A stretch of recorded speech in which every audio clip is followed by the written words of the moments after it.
Tu ne mangeras pas de porc. 5 mots. 5 mots transmis de génération en génération depuis 3000 ans. Par des parents à leurs enfants, par des rabbins à leurs fidèles, par des imams à leur communauté. Un interdit si ancien qu'il précède la plupart des nations actuelles, si universel qu'il traverse les continents, les langues, les cultures. Mais d'où vient-il vraiment ? Si vous posez la question à un rabbin, il vous citera le Lévitique. Si vous la posez à un imam, il vous citera le Coran. Si vous la posez à un médecin, il évoquera peut-être l'hygiène. Si vous la posez à un historien, il parlera de contexte économique. 4 réponses différentes pour le même interdit. Et si vous posez cette question à une anthropologue britannique qui a consacré sa vie à étudier les tabous alimentaires des civilisations humaines, elle vous donnera une 5e réponse. Une réponse que personne n'enseigne, ni dans les mosquées, ni dans les synagogues, ni même dans la plupart des universités. Une réponse qui n'enlève rien à personne, mais qui éclaire tout.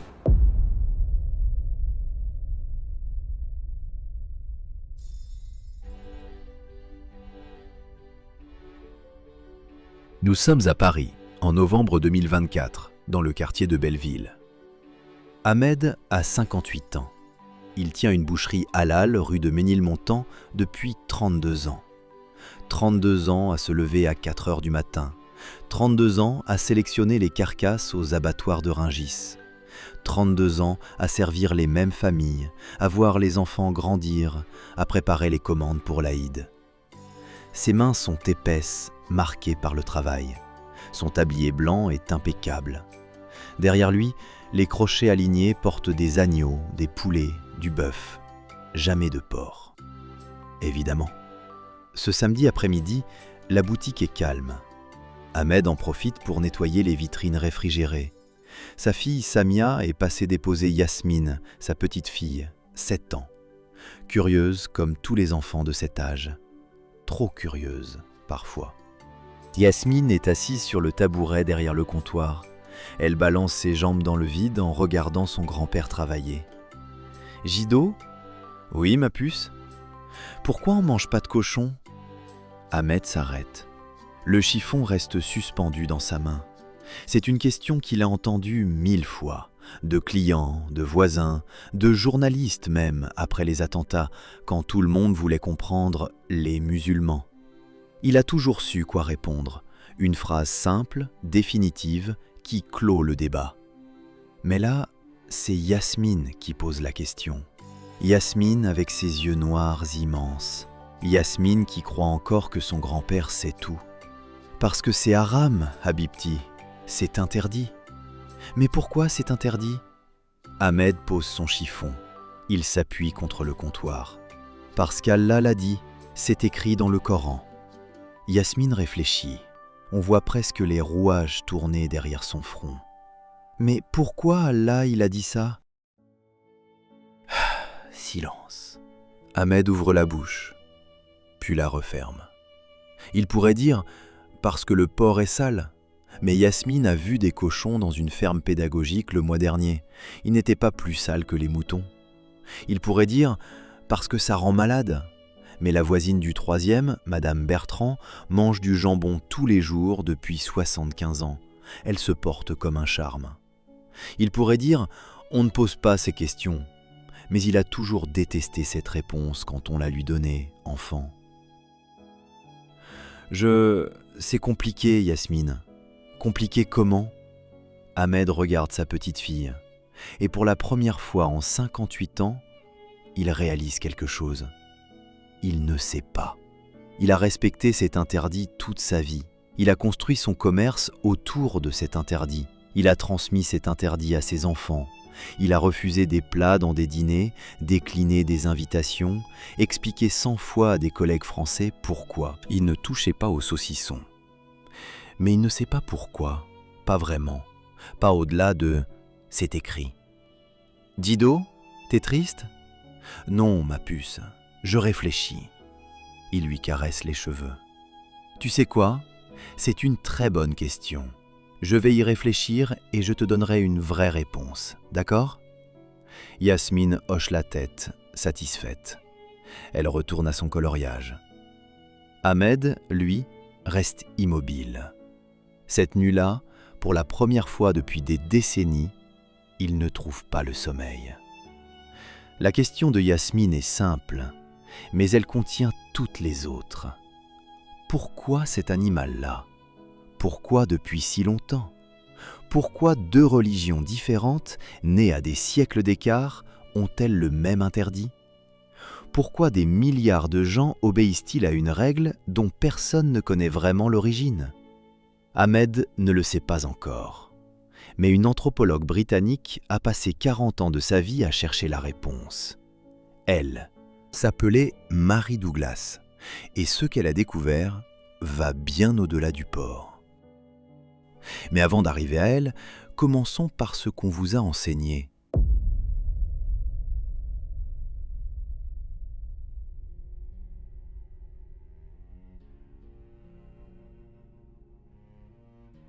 Si vous avez grandi dans une famille musulmane, voici ce qu'on vous a probablement dit. Le porc est haram, interdit. Le Coran le dit clairement en 4 endroits différents. Sourate 2, verset 173, Sourate 5, verset 3, Sourate 6, verset 145, Sourate 16, verset 115. Les mots varient légèrement d'un passage à l'autre, mais le message est identique. Il vous est interdit la chair de porc. Pourquoi ? Parce qu'Allah l'a décrété, et la sagesse d'Allah dépasse notre entendement. Le croyant obéit, il ne questionne pas.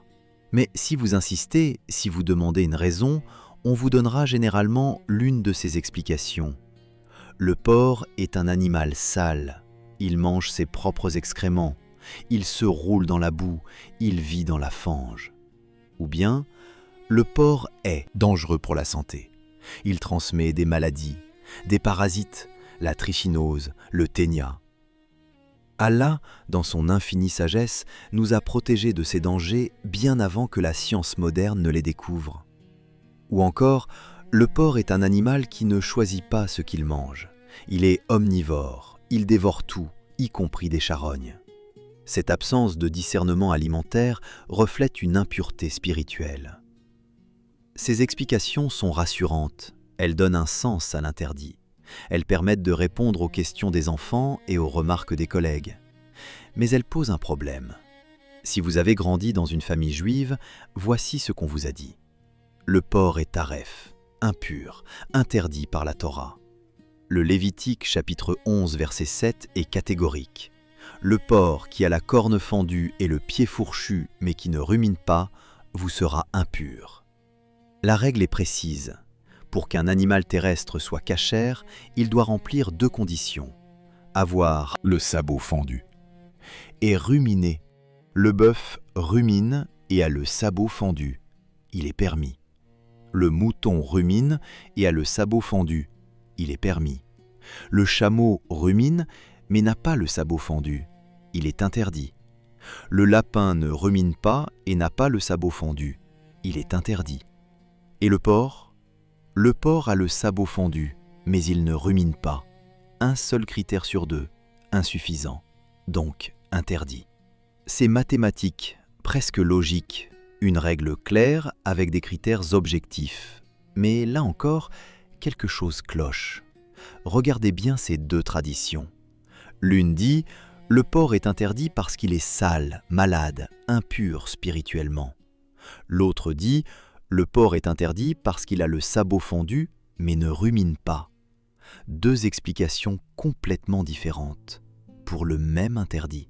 Les musulmans ne parlent jamais de sabot fendu ni de rumination. Les juifs ne parlent pas de saleté ni de parasites. Et pourtant, le résultat est identique. Depuis des millénaires, 2 peuples distincts, avec des histoires distinctes, des langues distinctes, des territoires distincts, refusent de manger le même animal. Comment est-ce possible? La réponse officielle est simple. L'islam a hérité de cette règle du judaïsme. Le Coran reconnaît la Torah comme un texte sacré antérieur. Abraham, Moïse, les prophètes hébreux sont vénérés par les musulmans. Il est donc logique que certaines règles se transmettent. Mais cette réponse ne fait que déplacer la question. Car si l'islam a hérité l'interdit du judaïsme, d'où le judaïsme l'a-t-il hérité? Voilà la vraie question. Les Juifs n'ont pas inventé l'interdit du porc. Ils ne sont pas apparus un beau matin en décidant arbitrairement que cet animal serait tabou. L'interdit existait avant eux, bien avant eux. Les Égyptiens, dans certaines régions et à certaines époques, considéraient le porc comme impur. Les prêtres n'avaient pas le droit d'en manger. Les porchers étaient une caste, méprisée, interdite d'entrer dans les temples.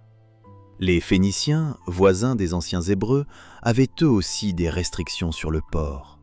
Certaines cultures mésopotamiennes associaient le porc à des divinités du monde souterrain, ce qui lui conférait un statut ambigu, à la fois sacré et dangereux. L'interdit du porc n'est pas né avec Moïse sur le mont Sinaï. Il n'est pas descendu du ciel, gravé sur des tables de pierre. Il a une histoire humaine, une histoire qu'on peut retracer, documenter, comprendre. Et cette histoire commence bien avant les religions que nous connaissons. Mais pour la comprendre vraiment, il faut changer de regard. Il faut cesser de voir l'interdit du porc comme une règle religieuse tombée du ciel. Il faut commencer à le voir comme ce qu'il est réellement, un fait anthropologique, un phénomène humain, une construction culturelle qui répond à des besoins précis, dans un contexte précis, à une époque précise. Et pour opérer ce changement de regard, nous avons besoin d'un guide.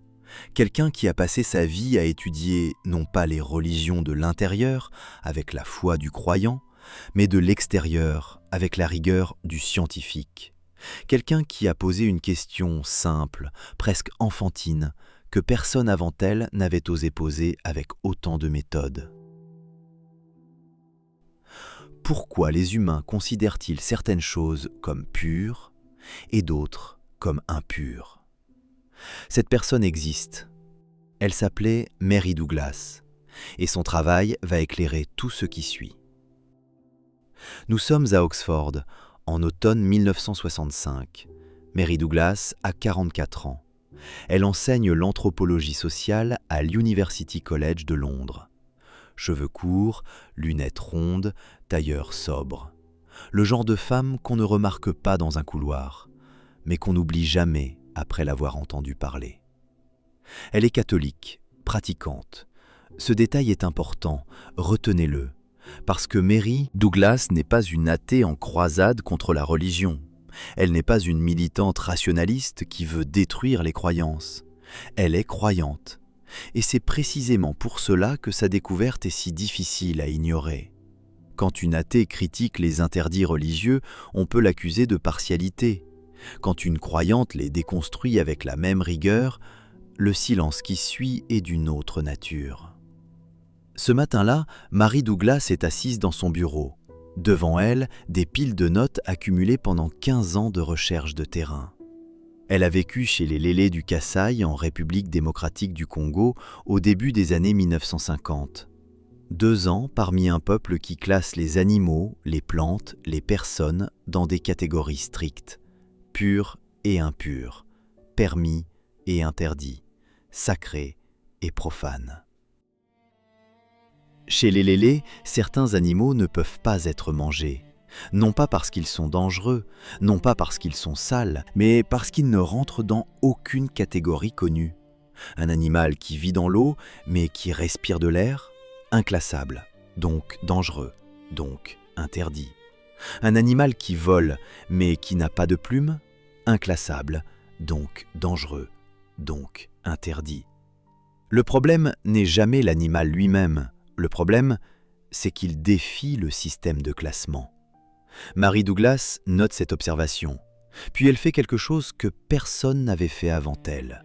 Elle ouvre la Bible. non pas pour prier, pas pour méditer, pas pour chercher la parole de Dieu. Elle l'ouvre comme un document anthropologique, exactement comme elle ouvrirait les récits des Lélés du Kasaï. Elle tourne les pages jusqu'au Lévitique, chapitre 11, et elle lit la liste des animaux interdits avec des yeux neufs, des yeux d'anthropologue. Voici ce qu'elle voit. Le texte du Lévitique ne dit pas « ces animaux sont sales, donc interdits ». Il ne dit pas « ces animaux sont dangereux, donc interdits ». Il ne dit pas « ces animaux rendent malades, donc interdits ». Il dit quelque chose de très différent. Il établit des catégories, puis il interdit tout ce qui ne rentre pas dedans. Les animaux terrestres doivent avoir le sabot fendu et ruminer. Ceux qui remplissent les 2 critères sont purs, ceux qui n'en remplissent qu'un ou aucun sont impurs. Les animaux aquatiques doivent avoir des nageoires et des écailles. Les crevettes, pas d'écailles, impures. Les huîtres, ni nageoires ni écailles, impures. L'anguille, pas d'écailles visibles, impures. Les oiseaux, la liste est plus complexe, mais le principe est le même. Les rapaces, les charognards, les oiseaux nocturnes sont exclus.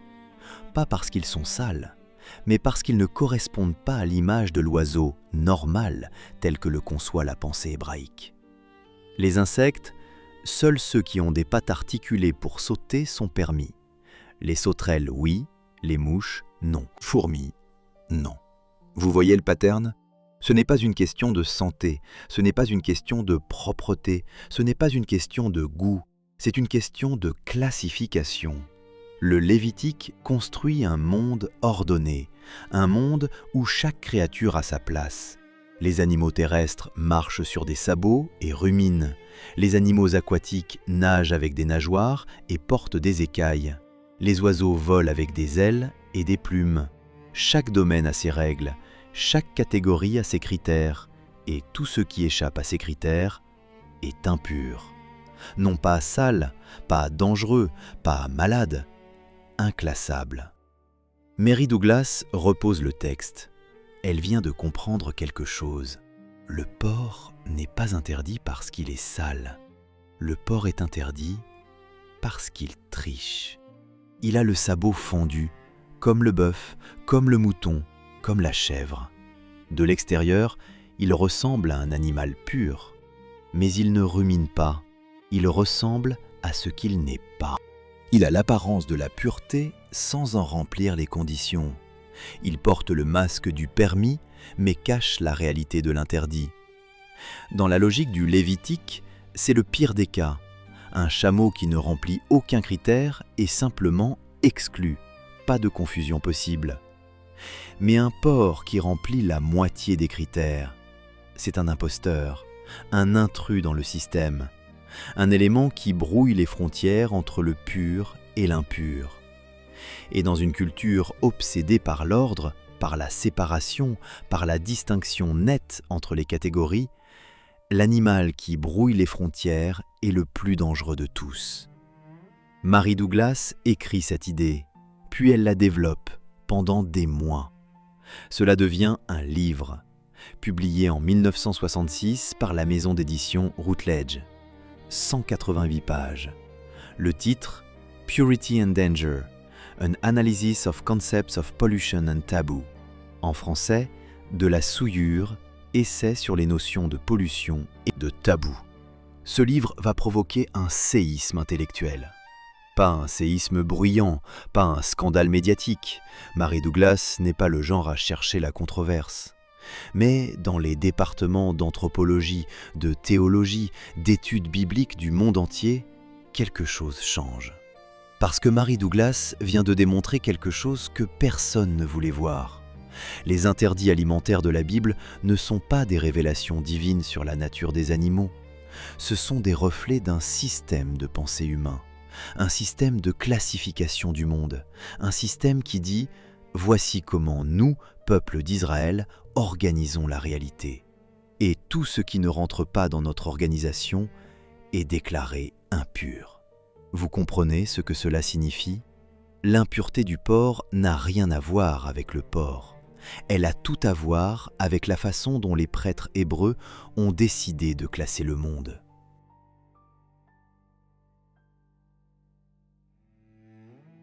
Si leur système de classification avait été différent, si les critères avaient été avoir 4 pattes et un museau, au lieu de avoir le sabot fendu et ruminer, le porc serait cachère. L'interdit n'est pas dans l'animal, il est dans le regard qu'on pose sur lui. Mais Mary Douglas ne s'est pas arrêtée là, parce que sa théorie, aussi brillante soit-elle, n'explique qu'une partie du mystère. Elle explique le comment. Comment le porc a été classé impur dans le système biblique. Mais elle n'explique pas le pourquoi. Pourquoi les prêtres hébreux avaient-ils besoin d'un système de classification aussi rigide ? Pourquoi cette obsession pour les frontières nettes, les catégories étanches, la séparation absolue entre le pur et l'impur ? Pourquoi, parmi tous les peuples du monde antique, les Hébreux ont-ils poussé cette logique plus loin que n'importe qui d'autre ? Pour répondre à ces questions, il faut remonter plus loin encore, bien avant le Lévitique, bien avant les prêtres, bien avant Babylone. Il faut remonter à une époque où les ancêtres des Hébreux n'étaient pas encore un peuple, où ils n'avaient ni temple, ni prêtre, ni livre sacré. Une époque où le porc n'était pas encore un interdit religieux, mais où il était déjà un marqueur, un signe, un symbole. Le symbole de ceux d'en face. Nous sommes au XIIe siècle avant notre ère, en côte orientale de la Méditerranée. 2 peuples vivent côte à côte, séparés par quelques collines, quelques vallées, une journée de marche, parfois moins. À l'ouest, dans les plaines fertiles du littoral, les Philistins, un peuple venu de la mer, probablement originaire de la mer Égée, peut-être de Crète, peut-être de Chypre. Les historiens débattent encore de leur origine exacte.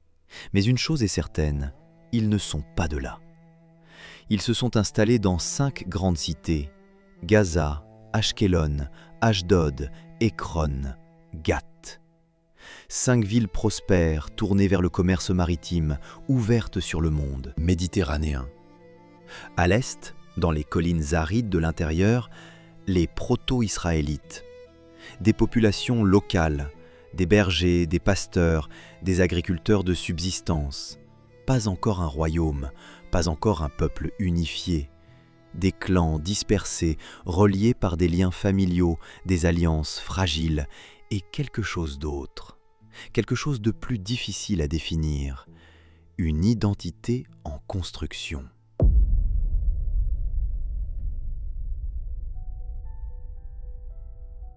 Comment se construit une identité quand on n'a ni empire, ni armée, ni richesse ? On se définit par opposition. Vous connaissez ce mécanisme, vous l'avez vu fonctionner toute votre vie. Les supporters d'un club de football ne se définissent pas seulement par ce qu'ils sont, ils se définissent par ce qu'ils ne sont pas. Nous ne sommes pas eux. Les rivalités de quartier, les rivalités nationales, les rivalités culturelles fonctionnent toutes sur le même principe. Je suis ce que tu n'es pas. Tu es ce que je ne suis pas. Au XIIe siècle avant notre ère, dans les collines de Canaan, ce principe prend une forme très concrète, très comestible. C'est ici qu'Israël Finkelstein entre en scène. Professeur d'archéologie à l'université de Tel Aviv, l'un des archéologues les plus respectés au monde pour la période biblique, co-auteur de La Bible dévoilée, un ouvrage qui a transformé notre compréhension de l'ancien Israël. Finkelstein ne travaille pas avec des textes sacrés, il travaille avec des tessons de poterie, des fondations de murs, des restes de repas fossilisés, des os d'animaux enfouis depuis 3000 ans. Et ce sont précisément ces os qui racontent une histoire que les textes ne racontent pas. Voici ce que les fouilles archéologiques ont révélé. Dans les sites philistins, sur la côte, les archéologues trouvent des os de porc. Beaucoup d'os de porc. À Ashkelon, à Ekron, à Gath, les restes alimentaires montrent que le porc représentait parfois 20 à 30% de la consommation de viande. Les Philistins mangeaient du porc régulièrement, sans problème, C'était un aliment courant dans leur culture, comme il l'était dans l'ensemble du monde méditerranéen de l'époque. Les Grecs mangeaient du porc, les Romains en mangeront plus tard en quantité considérable, les Phéniciens en consommaient. Le porc était l'animal le plus pratique à élever en zone côtière. Il se reproduit vite. Une truie peut avoir 2 portées par an, de 8 à 12 porcelets chacune. Il mange tout. Les déchets de cuisine, les restes de marché, les glands, les racines. Il ne demande pas de pâturage, pas de transhumance, pas de berger. Pour les Philistins, le porc était un choix économique rationnel. Maintenant, regardez les sites des collines, les villages proto-israélites. Pas d'os de porc, presque aucun. Les archéologues ont fouillé des dizaines de sites dans les collines centrales de Canaan. Les villages datés du XIIe au Xe siècle avant notre ère. Et le constat est frappant. Dans ces sites, les os de porc sont quasiment absents, alors que les os de mouton, de chèvre et de bœuf sont abondants. Ce n'est pas un hasard, ce n'est pas non plus une question de disponibilité. Le porc pouvait vivre dans les collines. Certains villages cananéens voisins, ethniquement différents, en élevaient. Et ce n'est pas encore un commandement religieux. Nous sommes au XIIe siècle avant notre ère. Le Lévitique n'existe pas encore. La Torah n'a pas été écrite. Les prêtres n'ont pas encore codifié les lois alimentaires. Alors pourquoi ? Finkelstein propose une réponse simple, presque évidente une fois qu'on l'a entendue. Le refus du porc est un marqueur identitaire. Les Philistins mangent du porc, donc nous n'en mangeons pas. Pas parce que le porc est sale, pas parce qu'il est dangereux, pas parce qu'un dieu l'a interdit, mais parce qu'il est à eux. Pensez-y un instant. Vous avez probablement vu ce mécanisme dans votre propre vie. 2 quartiers rivaux. L'un porte du rouge, l'autre du bleu. Pas parce qu'une couleur est meilleure que l'autre, mais parce qu'il faut se distinguer. 2 nations voisines. L'une mange ceci, l'autre mange cela. L'une s'habille comme ci, l'autre s'habille comme ça. Les différences ne sont pas toujours naturelles, elles sont souvent fabriquées, délibérément, pour tracer une frontière. Nous ne sommes pas eux.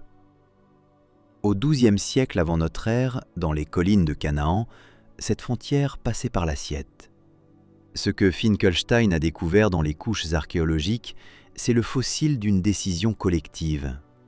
Pas une décision théologique, pas un commandement divin, une décision identitaire. Des clans dispersés, sans État, sans roi, sans armée significative, face à un voisin plus riche, plus puissant, plus organisé, ont fait un choix. Nous ne mangerons pas ce qu'ils mangent.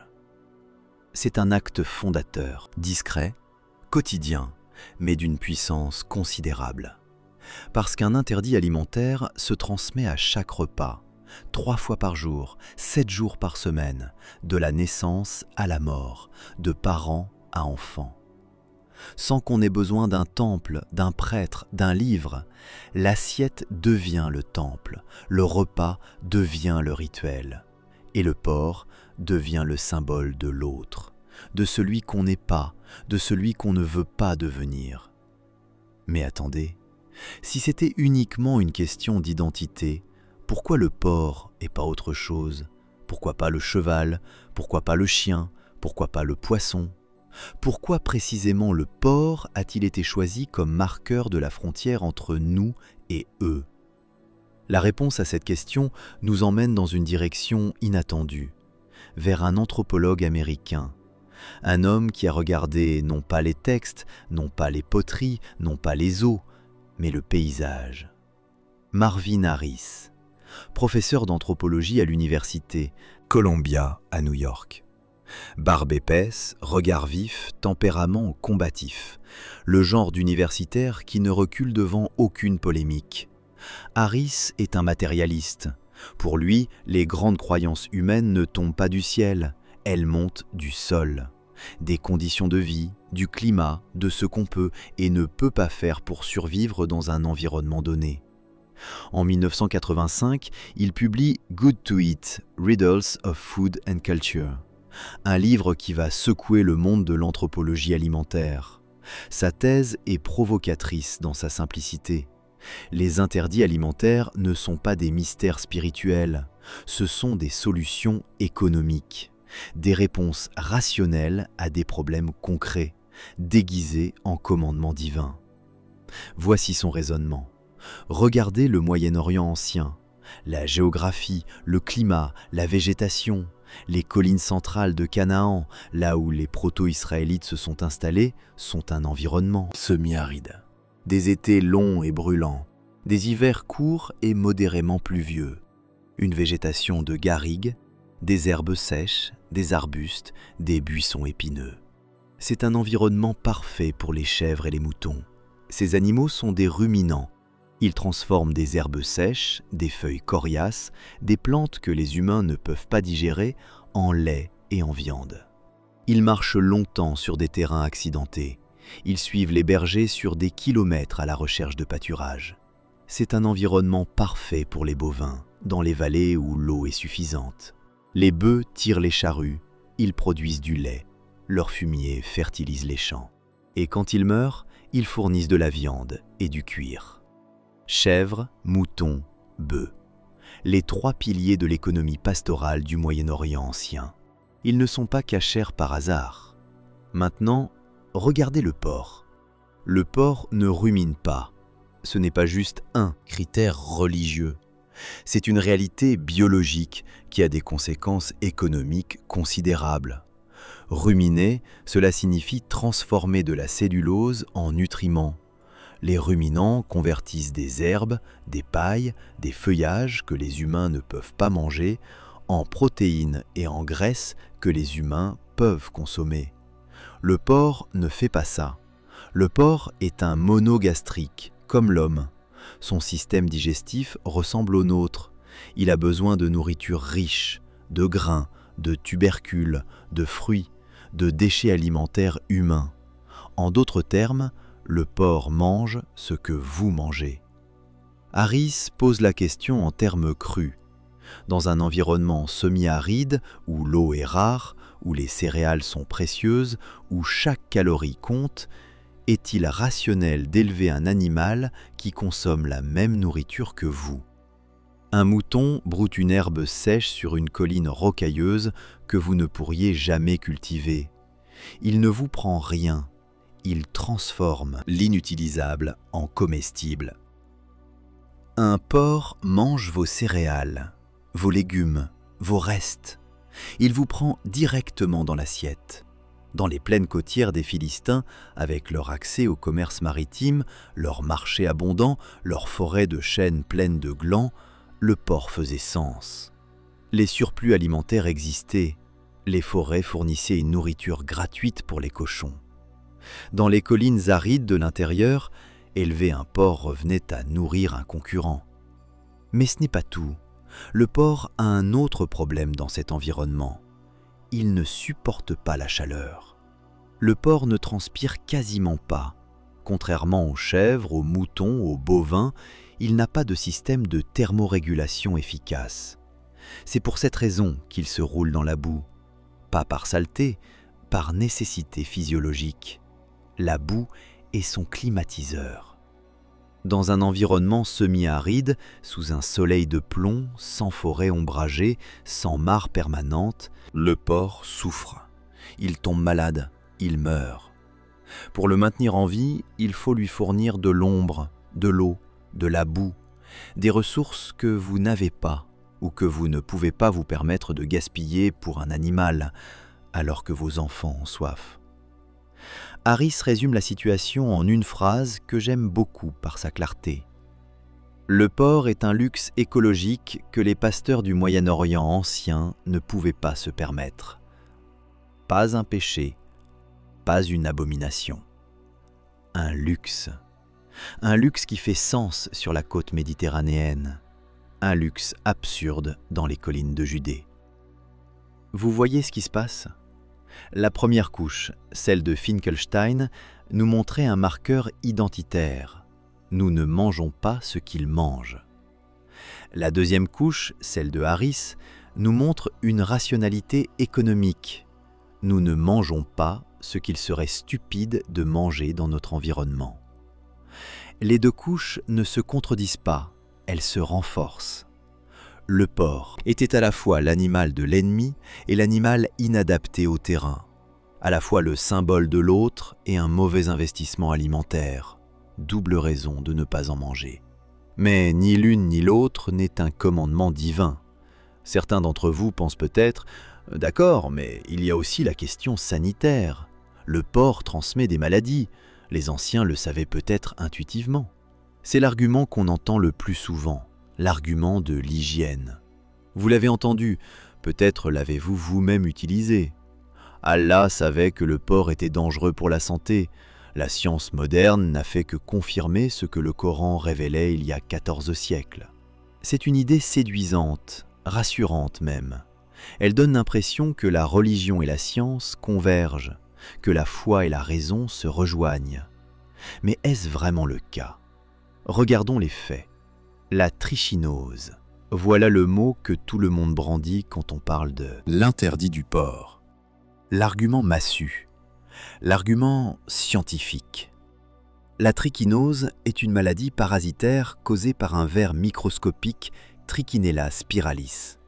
Ce ver vit dans les muscles du porc. Si vous mangez de la viande de porc insuffisamment cuite, les larves se libèrent dans votre intestin, migrent dans votre sang, s'installent dans vos muscles. Les symptômes sont désagréables. Douleurs abdominales, fièvre, douleurs musculaires. Dans les cas graves, des complications cardiaques ou neurologiques. Rarement mortelles aujourd'hui. Potentiellement fatales dans le monde antique, sans antibiotiques, sans médecine moderne.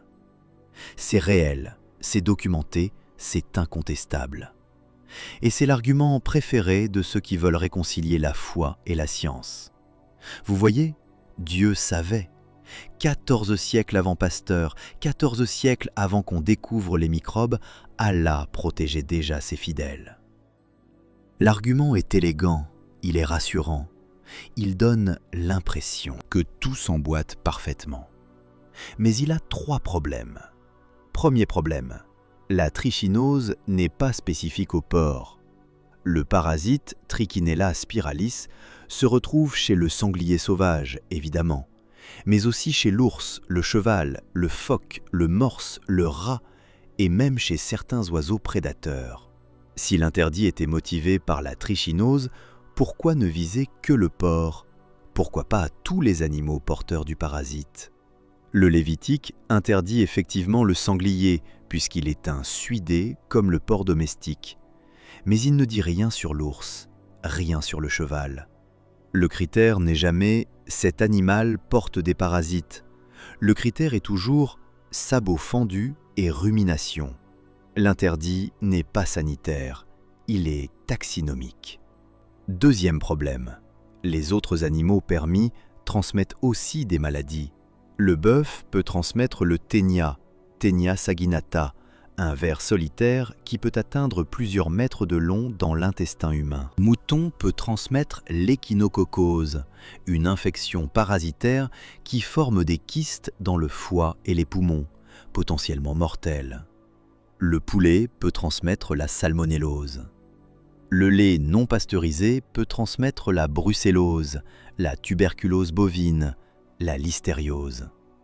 Si la logique était interdire les animaux qui transmettent des maladies, la liste des interdits serait infiniment plus longue. Et surtout, le bœuf et le mouton seraient aussi interdits.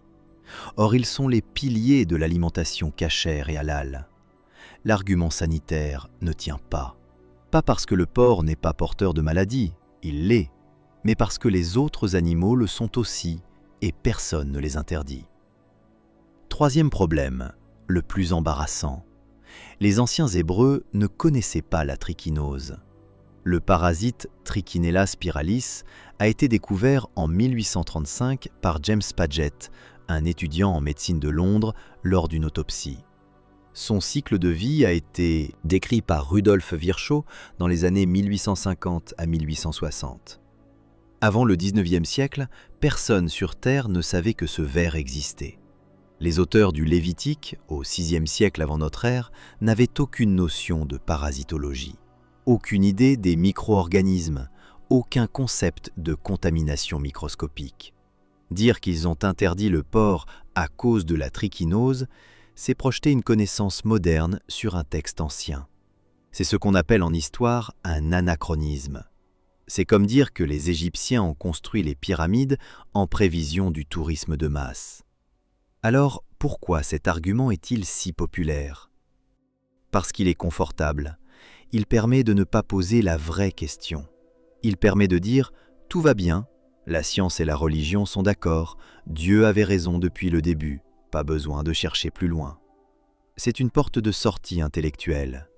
Mais pour ceux d'entre vous qui veulent aller plus loin que la porte de sortie, pour ceux qui veulent comprendre ce qui s'est réellement passé, il faut revenir à Mary Douglas. Parce que Mary Douglas, elle, n'a pas cherché d'excuses. Elle a cherché une explication. Et son explication est infiniment plus riche que n'importe quel parasite. Revenons donc à ce bureau d'Oxford, 1965. Mary Douglas a maintenant toutes les pièces devant elle. Les données archéologiques de Finkelstein, qu'elle ne connaît pas encore directement, mais dont les prémices existent déjà dans la recherche archéologique des années 60. L'analyse économique que Harris formalisera 20 ans plus tard, mais que d'autres anthropologues ont déjà esquissée. L'argument sanitaire qu'elle rejette comme superficiel. Elle cherche autre chose, quelque chose de plus profond. Quelque chose qui expliquerait non seulement pourquoi le porc est interdit, mais pourquoi le système tout entier existe. Pourquoi les prêtres hébreux avaient-ils besoin d'un système de classification aussi rigide, aussi total, aussi obsessionnel dans sa volonté de séparer, de distinguer, de tracer des frontières nettes entre les catégories? Pour comprendre, il faut lire le Lévitique autrement, pas comme un code de loi alimentaire, mais comme une vision du monde. Le Lévitique, et plus largement toute la tradition sacerdotale de la Torah, est obsédée par un concept, la séparation. Regardez, c'est partout. Dieu sépare la lumière des ténèbres, Genèse 1. Dieu sépare les eaux d'en haut des eaux d'en bas, Genèse 1. Dieu sépare la terre de la mer, Genèse 1. Dieu sépare les espèces animales les unes des autres, chacune selon son espèce. La formule revient 10 fois dans le premier chapitre de la Genèse. Dieu sépare Israël des autres nations. Vous serez saints, car je suis saint. Lévitique 19. Le sabbat sépare le temps sacré du temps profane. La circoncision sépare le corps consacré du corps ordinaire. Les lois alimentaires séparent la nourriture pure de la nourriture impure. Séparer, distinguer, classer, ordonner. C'est le cœur battant de la pensée sacerdotale hébraïque. Mary Douglas comprend quelque chose d'essentiel. Les lois alimentaires du Lévitique ne sont pas un catalogue arbitraire d'animaux permis et interdits. Elles sont un miroir de la création. Le monde, tel que les prêtres hébreux le conçoivent, a été créé par la séparation. Dieu a imposé un ordre au chaos en traçant des frontières. Lumière ici, ténèbres là. Terre ici, mer là. Ciel en haut, eau en bas. Chaque domaine a ses habitants propres. La mer a les poissons, le ciel a les oiseaux, la terre a les animaux terrestres. Chacun dans son domaine, chacun selon son espèce. Et au sein de chaque domaine, des critères définissent la normalité. Un animal terrestre normal a le sabot fendu et rumine. Un animal aquatique normal a des nageoires et des écailles. Un oiseau normal vole avec des ailes et des plumes et ne mange pas de chair. Tout ce qui correspond à ces critères est pur. Parce qu'il est à sa place, parce qu'il respecte l'ordre de la création. Tout ce qui ne correspond pas est impur, parce qu'il brouille les frontières, parce qu'il introduit du désordre dans l'ordre divin. Et voilà pourquoi le porc est si particulier. Le porc ne manque pas simplement les critères, il les trompe. Le chameau ne rumine pas au sens strict et n'a pas le sabot parfaitement fendu. Il est exclu, nettement, clairement, sans ambiguïté. Le lapin ne rumine pas et n'a pas le sabot fendu. Exclu, pas de confusion possible. Mais le porc a le sabot fendu, parfaitement fendu. Quand vous regardez ses pattes, il ressemble à un animal pur. Mais il ne rumine pas. Il porte le signe extérieur de la pureté, sans en remplir la condition intérieure. Dans la logique du Lévitique, c'est le cas le plus troublant, l'animal qui a l'apparence du permis, mais la réalité de l'interdit. Mary Douglas utilise un mot précis pour décrire cela, anomalie. Le porc est une anomalie dans le système de classification, pas simplement un animal exclu, un animal qui défie le système lui-même, qui montre que les frontières ne sont pas aussi nettes qu'on le voudrait, qui révèle la fragilité de l'ordre. Et c'est précisément pour cela qu'il provoque un dégoût aussi intense. Le dégoût du porc dans la tradition juive, puis islamique, n'est pas une réaction à la saleté, c'est une réaction à la transgression catégorielle. Le porc n'est pas repoussant parce qu'il est sale, il est repoussant parce qu'il est inclassable, parce qu'il menace l'ordre du monde. Cette idée est puissante, mais Mary Douglas va encore plus loin. Elle fait un parallèle que personne n'avait osé faire avant elle. Le porc fait aux catégories animales ce que le lépreux fait aux catégories humaines. Lépreux, dans le Lévitique, n'est pas simplement un malade. Il est un être dont le corps brouille la frontière entre le vivant et le mort. Sa peau se décompose alors qu'il est encore en vie. Il est ni vivant au sens plein, ni mort. Il est entre deux, inclassable, donc impur, donc exclu du camp. Le cadavre, lui aussi, est source d'impureté majeure dans le Lévitique, parce qu'il est un être humain qui n'est plus un être humain. Il brouille la frontière entre la personne et la chose. Le sang menstruel rend la femme temporairement impure, parce que le sang est associé à la vie, mais le sang menstruel signale l'absence de vie. Une vie qui n'a pas eu lieu, un brouillage entre la fécondité et la non-fécondité. Partout, le même principe. L'impureté n'est pas la saleté, l'impureté est le désordre, la transgression des frontières, le mélange de ce qui devrait rester séparé. Vous comprenez maintenant pourquoi l'interdit du porc est si résistant ? Il ne repose pas sur un fait vérifiable, pas sur un danger réel, pas sur une observation médicale. Il repose sur une vision du monde, sur une façon de penser la réalité, sur un besoin profondément humain de classifier, d'ordonner, de séparer le monde en catégories nettes.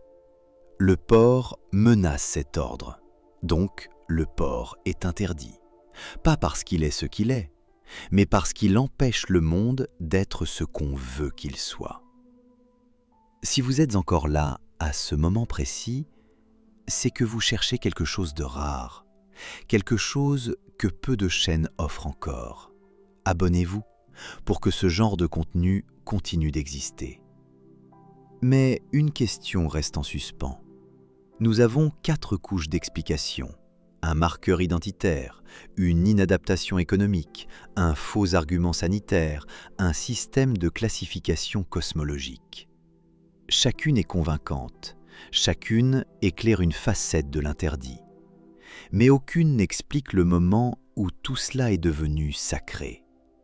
Parce qu'il y a une différence entre ne pas manger de porc par habitude, par économie, par identité culturelle, et ne pas en manger parce que Dieu l'a ordonné. Il y a une différence entre une préférence alimentaire et un commandement divin. Quelque chose s'est passé, à un moment précis de l'histoire. Quelqu'un ou un groupe de personnes a pris ces différentes raisons et les a transformées en lois sacrées, en parole de Dieu, en interdit absolu et éternel. Quand ? Comment ? Et surtout, pourquoi ? Pour répondre, il faut se rendre en un lieu précis, à une date précise. en 586 avant notre ère. Jérusalem tombe. L'armée de Nabuchodonosor II, roi de Babylone, enfonce les murailles après un siège de 18 mois. Les soldats babyloniens pénètrent dans la ville. Le temple de Salomon, le cœur de la vie religieuse et nationale des Judéens, est pillé, puis détruit, pierre par pierre. Les objets sacrés sont emportés à Babylone, chandeliers à 7 branches, les ustensiles liturgiques en or. L'Arche d'Alliance elle-même disparaît ce jour-là. Personne ne la retrouvera jamais. Le roi Sédécias est capturé en tentant de fuir. On lui crève les yeux, après l'avoir forcé à regarder l'exécution de ses fils. Puis la déportation commence. L'élite de Juda est emmenée à Babylone. Les prêtres, les scribes, les artisans qualifiés, les marchands, les propriétaires terriens. Des milliers de personnes arrachées à leurs terres, à leurs temples, à tout ce qui faisait leur identité. Imaginez la scène. Des colonnes de déportés sur les routes poussiéreuses de Mésopotamie, des familles entières, des vieillards qui ne reverront jamais leur maison, des enfants trop jeunes pour comprendre. Et les prêtres, les gardiens de la tradition, les serviteurs du temple, ils viennent de tout perdre. Le temple n'existe plus. Le lieu où Dieu résidait, le seul endroit sur terre où le sacrifice était légitime, le centre du monde tel qu'il le concevait, n'est plus qu'un tas de ruines. La terre promise n'est plus. La terre que Dieu avait donnée à Abraham, à Isaac, à Jacob, est occupée par un empire étranger. La monarchie n'est plus. Le roi de la lignée de David, loin de Dieu, a été humilié, aveuglé, enchaîné. Tout ce qui faisait d'Israël un peuple élu a disparu. Et autour d'eux, à Babylone, ils voient quelque chose de terrifiant, l'assimilation. D'autres peuples déportés par Nabuchodonosor sont déjà en train de disparaître. Les Moabites, les Ammonites, les Édomites, des peuples voisins, conquis quelques années avant Juda, qui sont en train de se fondre dans la population babylonienne. En 1 ou 2 générations, ils perdent leur langue, leurs coutumes, leurs dieux. Ils deviennent babyloniens. L'assimilation est la mort douce des peuples vaincus. Pas de massacre, pas de violence, juste un effacement progressif, silencieux, irréversible. Prêtres de Juda comprennent qu'ils font face à un danger plus grand que la destruction du temple, la disparition. C'est dans ce contexte que quelque chose d'extraordinaire se produit. Les prêtres décident de créer une identité qui ne dépend plus d'un lieu. Pas de temple, ils créeront des rituels qui se pratiquent n'importe où. Pas de terre, ils créeront une communauté qui existe par ses pratiques, pas par son territoire. Pas de roi, Dieu sera le seul roi. La Torah sera la seule constitution. Et les lois alimentaires, ces habitudes anciennes qui existaient depuis des siècles, ces préférences qui distinguaient déjà les Hébreux de leurs voisins, ils vont les sacraliser. Ce qui était une coutume devient un commandement. Ce qui était une habitude devient une obligation divine. Ce qui était « nous ne mangeons pas de porc » devient « Dieu nous interdit de manger du porc ». Vous comprenez la différence ? Avant l'exil, ne pas manger de porc était un choix culturel, comme ne pas porter certains vêtements, comme parler une certaine langue, comme pratiquer certaines danses. Des marqueurs identitaires, certes, mais modifiables, négociables, adaptables. Après l'exil, ne pas manger de porc devient un acte sacré, un acte d'obéissance à Dieu, un acte qui sépare le peuple élu du reste de l'humanité, un acte éternel, non négociable, inscrit dans la loi divine. La sacralisation change tout, parce qu'on peut abandonner une habitude, mais on ne peut pas désobéir à Dieu, du moins pas sans conséquences terrifiantes. C'est à ce moment-là que le Lévitique prend sa forme définitive. La majorité des biblistes modernes s'accordent pour dater la rédaction finale du Code sacerdotal, la source P identifiée par les spécialistes, de la période exilique et post-exilique, 6e et 5e siècle avant notre ère. Richard Elliott Friedman, dans Qui a écrit la Bible, montre que les textes sacerdotaux portent les marques stylistiques et théologiques de cette époque. L'obsession pour la pureté rituelle, la codification minutieuse des sacrifices, la classification rigide du pur et de l'impur. Tout cela répond à un besoin urgent, un besoin de survie. J'ai d'ailleurs consacré une vidéo entière à la question de la rédaction de la Torah et de la figure de Moïse. Vous la trouverez dans les suggestions en haut de votre écran. Mais ce que je veux souligner ici est différent. Ce n'est pas la question de qui a écrit ces textes. C'est la question de pourquoi ils les ont écrits à ce moment-là. La réponse est pour survivre. Les lois de pureté du Lévitique sont un système de survie culturelle. Chaque interdit alimentaire est une frontière. Chaque rituel de pureté est un mur invisible. Chaque règle est une barrière contre l'assimilation. Vous ne mangez pas comme les Babyloniens? Vous ne pouvez pas partager leur table. Vous ne partagez pas leur table? Vous ne vous mariez pas avec eux. Vous ne vous mariez pas avec eux? Vous restez un peuple distinct. La nourriture devient le premier rempart, le plus quotidien, le plus intime, le plus efficace. 3 fois par jour, à chaque repas, l'interdit du porc rappelle aux Judéens exilés « Tu n'es pas babylonien, tu es juif, tu es différent, tu es élu. » Et c'est un acte de génie. Je pèse mes mots. Ces prêtres, en exil, sans temple, sans armée, sans pouvoir politique, ont inventé quelque chose que l'humanité n'avait jamais vu. Une identité portable. Une identité qui tient dans un livre, dans des rituels, dans une assiette. Pas dans un territoire, pas dans un bâtiment, pas dans une couronne. C'est la raison pour laquelle le peuple juif existe encore aujourd'hui. Les Moabites ont disparu, les Ammonites ont disparu, les Édomites ont disparu, les Philistins eux-mêmes, ce peuple puissant qui mangeait du porc sur la côte, ont disparu. Mais les Juifs sont toujours là. Parce qu'un groupe de prêtres, il y a 26 siècles, a eu l'intelligence de transformer un refus alimentaire en commandement divin. Maintenant, nous avons 5 couches, 5 explications qui s'empilent, se renforcent, se complètent. Un marqueur identitaire face aux Philistins, une inadaptation économique au milieu aride, une fausse explication sanitaire qui ne résiste pas à l'analyse, un système de classification cosmologique où le porc est l'anomalie suprême, une sacralisation stratégique par des prêtres en exil. 5 couches, aucune divine. Mais il reste quelque chose de plus troublant encore, parce que tout ce que je viens de vous raconter concerne le judaïsme, l'Ancien Testament, le Lévitique. Or, il y a plus d'1,5 milliard de personnes sur Terre qui ne mangent pas de porc sans jamais avoir lu le Lévitique.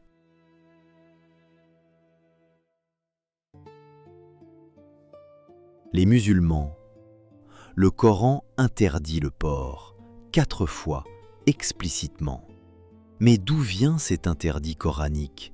Est-il une révélation indépendante, une confirmation divine de ce que Moïse avait reçu? Ou bien est-il autre chose? Ouvrons le Coran, sourate 2, verset 173. « Il vous est interdit la bête morte, le sang, la viande de porc, et ce sur quoi on a invoqué un autre nom qu'Allah. » Sourate 6, verset 145. Dis, je ne trouve dans ce qui m'a été révélé d'interdit pour un consommateur que la bête morte, le sang répandu ou la viande de porc, car c'est une souillure. Maintenant, ouvrons le Lévitique, chapitre 11, verset 7. Le porc, qui a la corne fendue et le pied fourchu, mais qui ne rumine pas, vous sera impur. Chapitre 17, verset 14. Vous ne mangerez le sang d'aucune chair, car l'âme de toute chair est son sang. Lévitique 7, verset 24. La graisse d'une bête morte ou déchirée pourra servir à tout usage, mais vous n'en mangerez point. Vous voyez? Bête morte, sang, porc.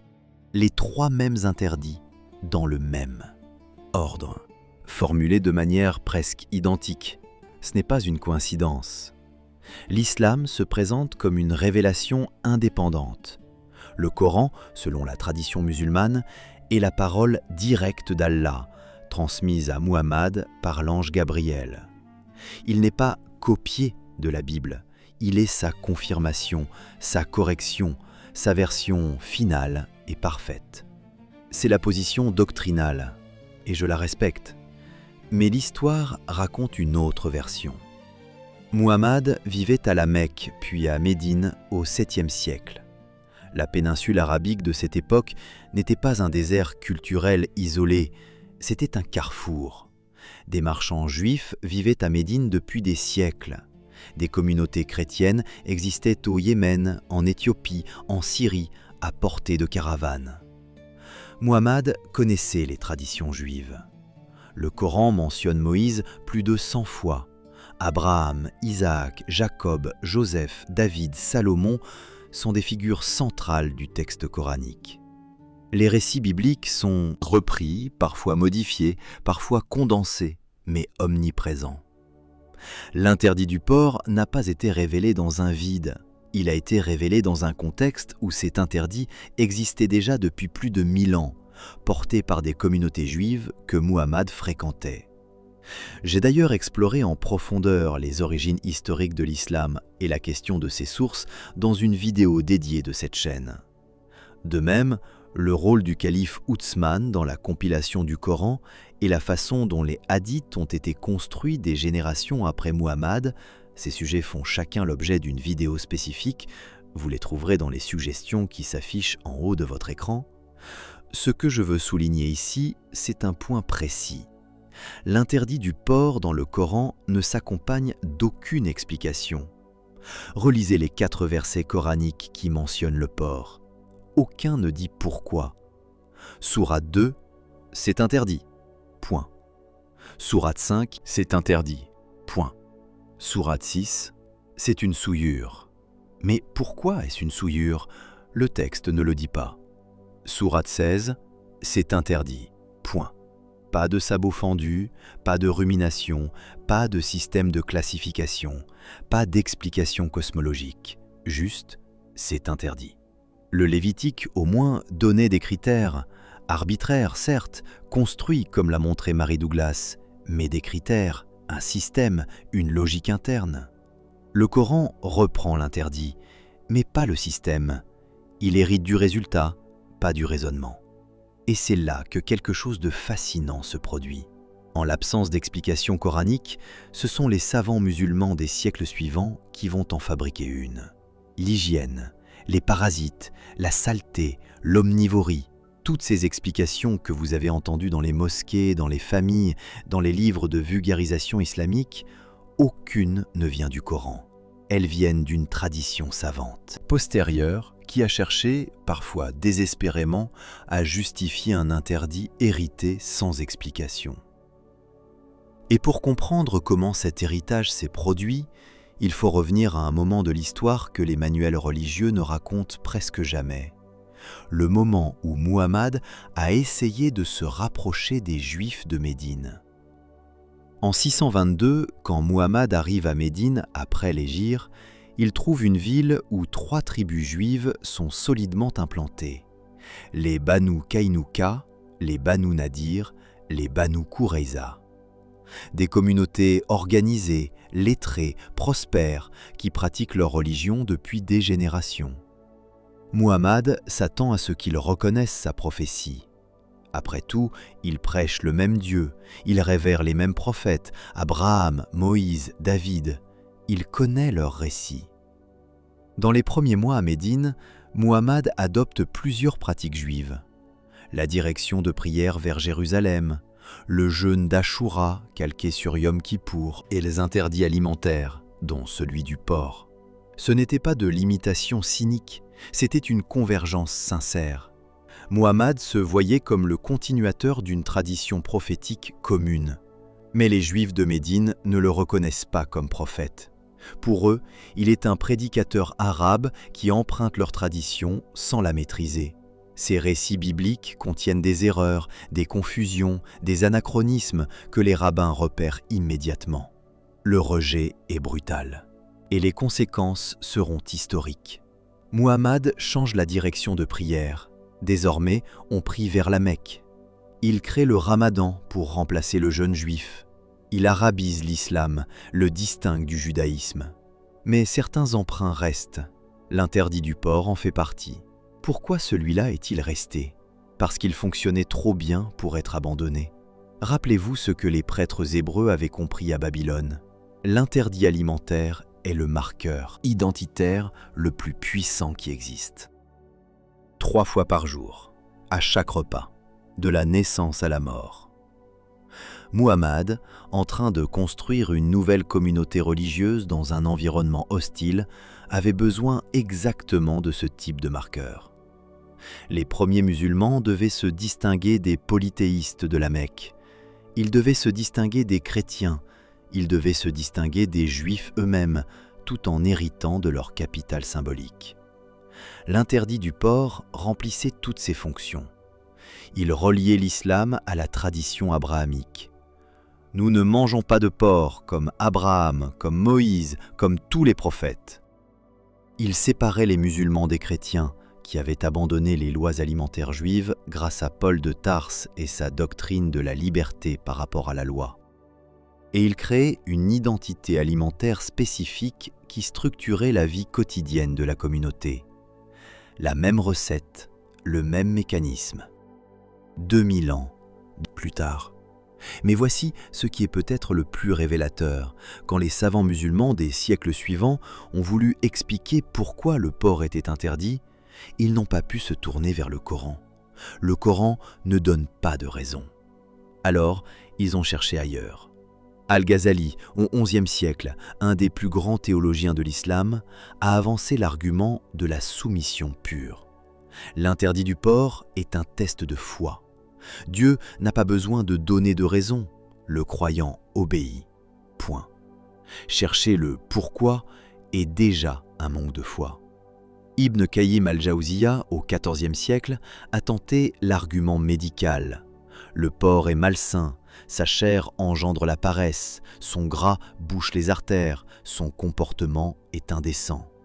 Plus récemment, au XXe siècle, des prédicateurs ont embrassé l'argument de la trichinose. La science confirme le Coran, l'argument que nous avons déjà examiné et démonté. Chaque siècle fabrique sa propre justification, parce que le texte fondateur n'en fournit aucune. Vous comprenez ce qui se passe? Un interdit est né dans les collines de Canaan il y a 3000 ans, pour des raisons identitaires et économiques. Il a été sacralisé à Babylone il y a 26 siècles, pour des raisons de survie culturelle.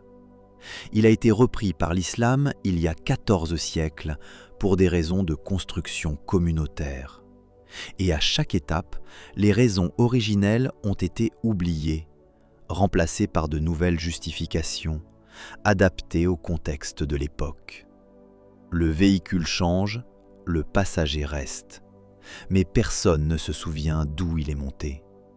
6 couches, 6 explications empilées comme des strates géologiques, et aucune d'entre elles n'est divine. Mais il reste 2 couches, les 2 plus troublantes, celles qui concernent non pas le passé, mais le présent. Celles qui expliquent pourquoi, en ce moment même, des milliards de personnes ressentent un dégoût physique, viscéral, incontrôlable à l'idée de manger du porc. Un dégoût qu'elles croient naturel, un dégoût qui a été fabriqué. Faites une expérience mentale. Imaginez un morceau de jambon, rose, finement tranché, posé sur une assiette blanche. Si vous avez grandi dans une famille musulmane ou juive pratiquante, quelque chose vient de se produire dans votre corps, quelque chose d'involontaire, un léger haut-le-cœur, un serrement de l'estomac, un recul, peut-être même une image mentale désagréable, l'animal dans la boue, l'odeur, la saleté. Ce n'est pas une décision intellectuelle, ce n'est pas un raisonnement, c'est une réaction physique, automatique, comme retirer la main d'une surface brûlante. Maintenant, posez-vous cette question. Un bébé musulman ou juif à la naissance ressent-il ce dégoût? Non. Les nouveau-nés n'ont aucun dégoût alimentaire inné. Les études en psychologie du développement, notamment celle de Paul Rozin, professeur de psychologie à l'Université de Pennsylvanie, le démontrent de manière catégorique. Rozin a consacré 30 ans de sa carrière à l'étude du dégoût. Ses travaux, publiés dans des revues comme Psychological Review et Cognition and Emotion, ont révolutionné notre compréhension de cette émotion. Voici ce qu'il a découvert. Le dégoût alimentaire n'apparaît pas avant l'âge de 3 à 5 ans. Avant cet âge, les enfants mettent tout dans leur bouche, terre, insectes, excréments parfois, sans aucune réaction de dégoût. Le système de filtrage n'est pas encore en place. C'est entre 3 et 7 ans que l'enfant commence à développer des réactions de dégoût. Et ces réactions sont entièrement apprises, entièrement culturelles, entièrement transmises par l'environnement familial. Un enfant français apprend que les escargots sont un mets délicat et que les sauterelles sont répugnantes. Un enfant thaïlandais apprend que les sauterelles grillées sont délicieuses et que le fromage bleu est une abomination. Un enfant musulman apprend que le porc est dégoûtant. Ce n'est pas inné, c'est implanté. Le mécanisme est fascinant. Rozin l'appelle la loi de la contagion et la loi de la similarité, deux principes psychologiques qui gouvernent le dégoût. La loi de la contagion dit « si un objet dégoûtant touche un objet neutre, l'objet neutre devient dégoûtant ». Même si le contact est bref, même si l'objet a été lavé ensuite. La contamination est permanente dans l'esprit. Prenez un verre d'eau pure, plongez-y un cafard pendant 1 seconde.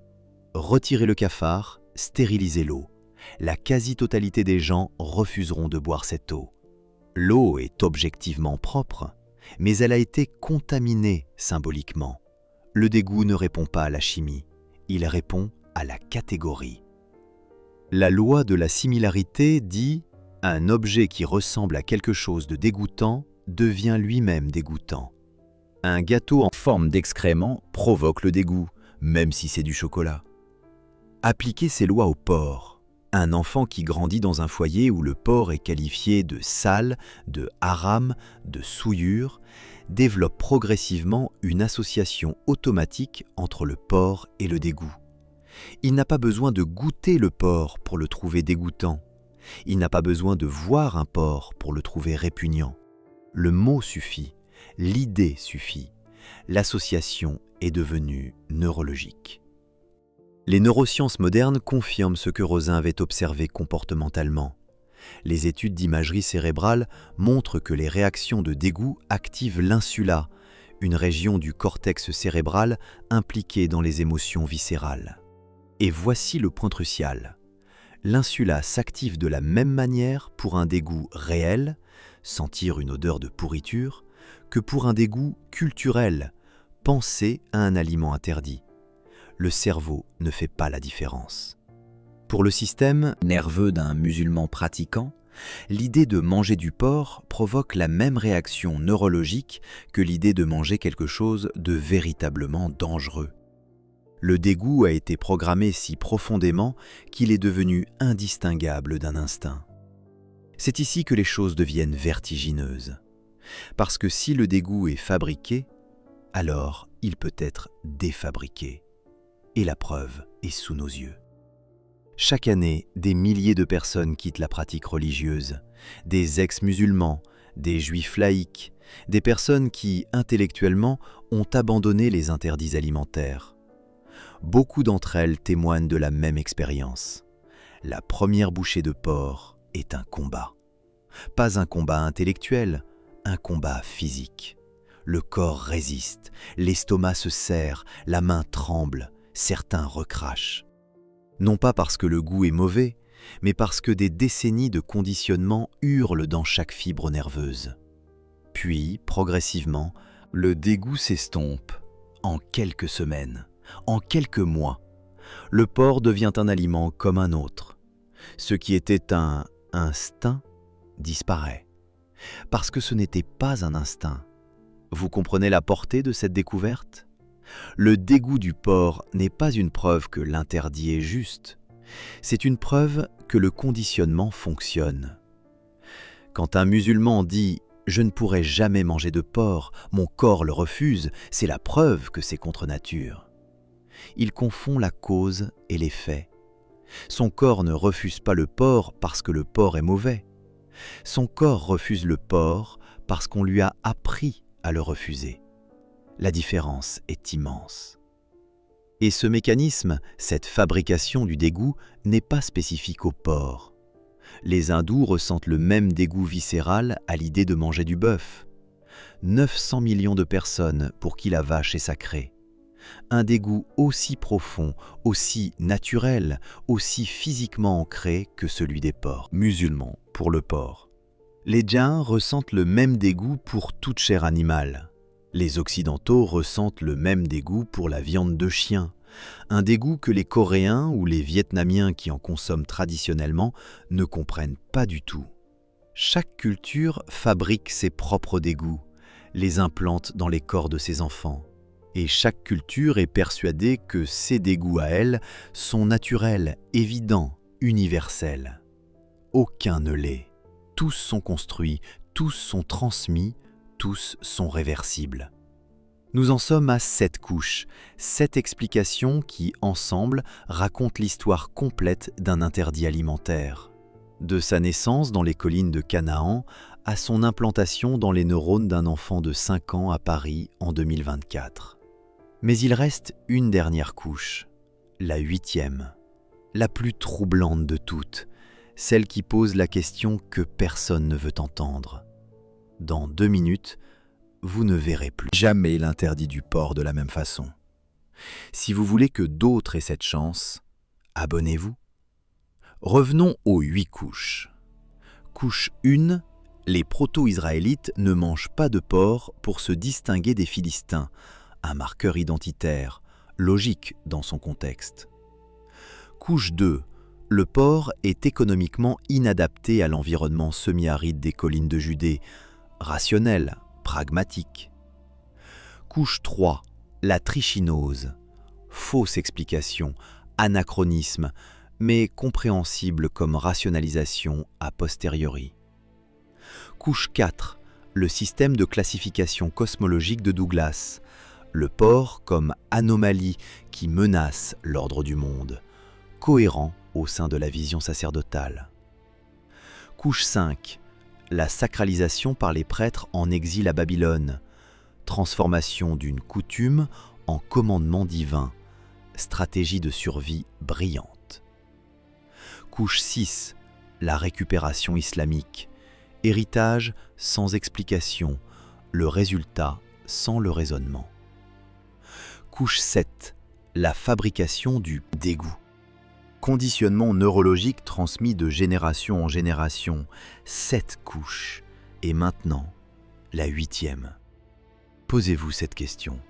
Aujourd'hui, en 2024, dans un appartement de Paris, de Londres, de Toronto ou de Dubaï, existe-t-il encore une seule raison valable de ne pas manger de porc ? Les Philistins n'existent plus. Ils ont disparu il y a 2500 ans. Il n'y a plus d'ennemis mangeurs de porc dont il faudrait se distinguer par l'assiette. L'argument économique a disparu. Personne n'élève de porc dans les collines de Judée pour nourrir sa famille. Le porc est produit industriellement à des milliers de kilomètres et arrive sous cellophane dans un supermarché climatisé. La trichinose est vaincue. Dans les pays développés, les contrôles sanitaires, la cuisson moderne, la chaîne du froid ont rendu cette maladie quasi inexistante. Aux États-Unis, on compte moins de 20 cas par an. En Europe, c'est encore plus rare. Le système de classification cosmologique n'a plus de sens pour quiconque ne vit pas dans l'univers mental des prêtres du VIe siècle avant notre ère. Le concept de sabot fendu plus rumination égale pureté n'est pas un principe que vous appliquez dans votre vie quotidienne. La survie culturelle n'est plus en jeu. Les Juifs et les musulmans ne sont plus des minorités menacées d'assimilation à Babylone. Ils sont des communautés mondiales, organisées, connectées, avec des institutions, des médias, des universités, des États. Chaque raison qui a contribué à créer cet interdit a disparu. Mais l'interdit, lui, est toujours là.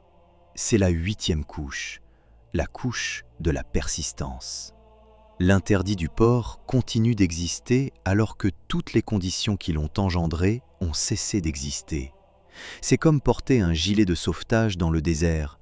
Le gilet avait du sens quand vous étiez sur le bateau, quand la mer était agitée, quand le naufrage était possible. Le gilet vous a sauvé la vie. Mais vous n'êtes plus sur le bateau, vous êtes sur la terre ferme, depuis très longtemps. Et vous portez toujours le gilet. Non pas parce qu'il vous protège encore, mais parce que vous avez oublié pourquoi vous l'avez mis, et parce que le retirer vous fait peur. Voilà la question que personne ne veut poser. Pas « pourquoi le port a-t-il été interdit ?» Nous avons répondu à cette question 7 fois, mais « pourquoi le port est-il encore interdit ?» Et la réponse est dérangeante dans sa simplicité. Parce que personne n'ose retirer le gilet. Parce que l'interdit est devenu quelque chose de bien plus puissant qu'une règle alimentaire. Il est devenu un test d'appartenance.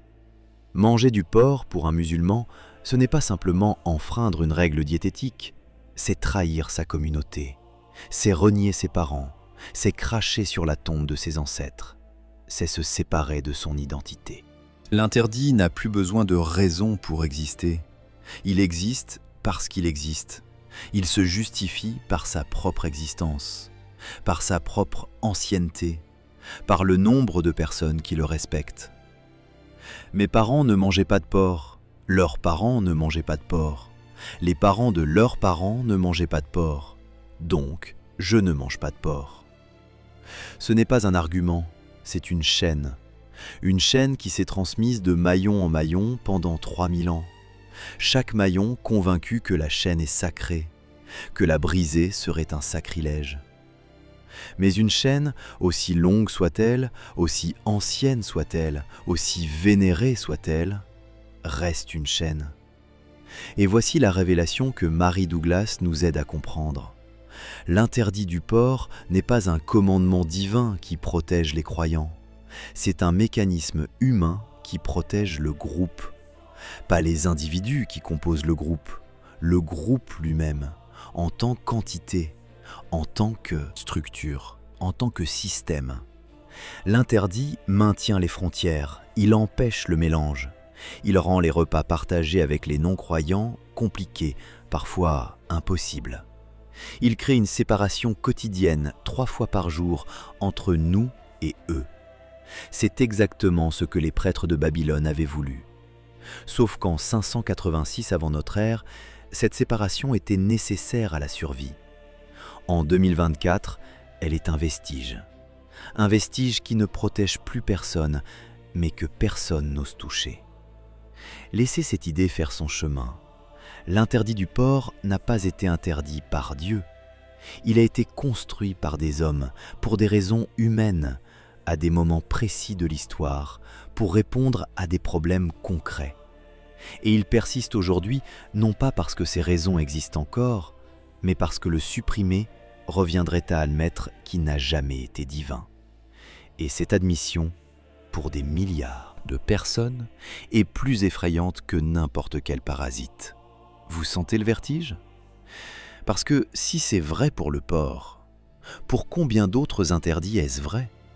Et c'est précisément cette question qu'un homme a osé poser il y a presque 1000 ans.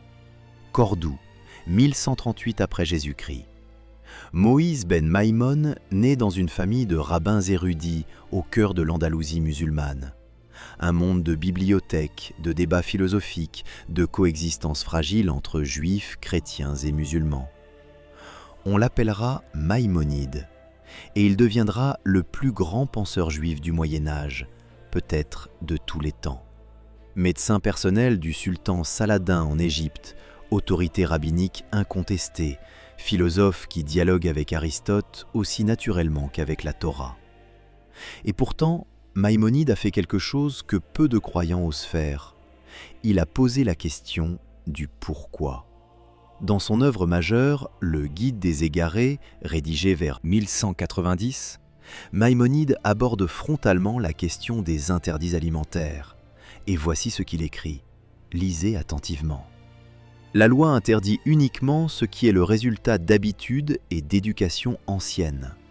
Relisez cette phrase. Un rabbin, le plus grand rabbin de son époque, écrit noir sur blanc que les interdits alimentaires ne sont pas des mystères divins impénétrables, mais le résultat d'habitudes et d'éducation ancienne. Maïmonide va plus loin. Dans le même ouvrage, il propose une explication des lois alimentaires qui ferait bondir la plupart des rabbins orthodoxes contemporains. Il écrit que l'interdit du porc a une dimension pratique, que le porc est un animal sale, que sa chair est malsaine, que si on autorisait les marchés de porc dans les villes, les rues seraient plus sales que des latrines. C'est l'argument hygiénique. Nous l'avons examiné. Nous savons qu'il ne tient pas face à l'analyse historique et scientifique moderne. Mais ce n'est pas la conclusion hygiénique de Maïmonide qui est remarquable, c'est sa démarche. Parce que Maïmonide fait quelque chose de révolutionnaire pour un croyant du XIIe siècle. Il refuse l'argument de la soumission aveugle. Il refuse de dire « Dieu a interdit, point final, ne posez pas de questions ». Il cherche une raison, une explication rationnelle, un fondement compréhensible. Et en faisant cela, il admet implicitement quelque chose d'immense, que les commandements divins ont des raisons humaines, que derrière chaque interdit, il y a une logique terrestre, compréhensible, analysable, que la raison humaine peut et doit examiner les commandements de Dieu. C'était explosif au XIIe siècle, ça l'est encore aujourd'hui, parce que si les commandements ont des raisons humaines, alors les raisons peuvent être examinées.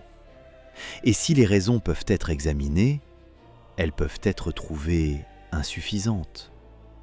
Et si les raisons sont insuffisantes, alors le commandement lui-même peut être questionné. Maïmonide n'a pas tiré cette conclusion. Il était croyant, profondément, sincèrement. Mais il a ouvert une porte, et cette porte ne s'est jamais refermée. L'ironie est cruelle. Maïmonide cherchait à renforcer la foi en montrant qu'elle était rationnelle, en prouvant que les commandements divins avaient des fondements logiques. Mais en soumettant les commandements à la raison, il a donné à la raison le pouvoir de les juger. Si l'interdit du porc existe pour des raisons hygiéniques, comme il le pensait, alors que se passe-t-il quand l'hygiène moderne rend ces raisons obsolètes ? Si l'interdit existe pour des raisons écologiques, comme Harris l'a montré, alors que se passe-t-il quand l'écologie du monde a complètement changé ? Si l'interdit existe pour des raisons identitaires, comme Finkelstein l'a démontré, alors que se passe-t-il quand l'ennemi dont on se distinguait a disparu depuis 2 millénaires ? Maïmonide ne pouvait pas le savoir. Mais en ouvrant la porte de la raison, il a permis à d'autres, des siècles plus tard, de la franchir entièrement. Son héritage intellectuel est un paradoxe vivant. Le plus grand défenseur de la foi juive est aussi celui qui a fourni les outils pour la questionner. Et quelque chose de similaire existe dans la tradition islamique. Averroès, Ibn Rushd, contemporain de Maïmonide, philosophe musulman de Cordoue, a tenté le même exercice pour l'islam, réconcilier la foi et la raison, soumettre la révélation à l'examen philosophique. La réaction a été violente, ses livres ont été brûlés, sa pensée a été marginalisée dans le monde islamique pendant des siècles, parce que le pouvoir religieux comprend instinctivement le danger. Si vous autorisez les gens à demander « pourquoi ?», vous ne pouvez pas contrôler les réponses qu'ils trouveront.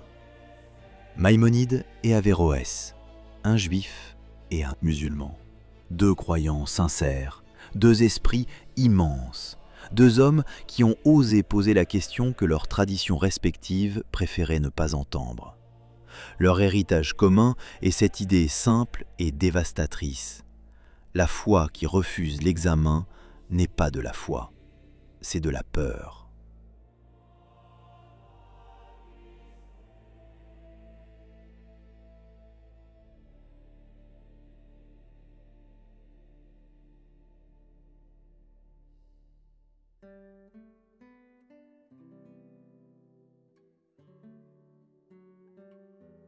Prenons du recul.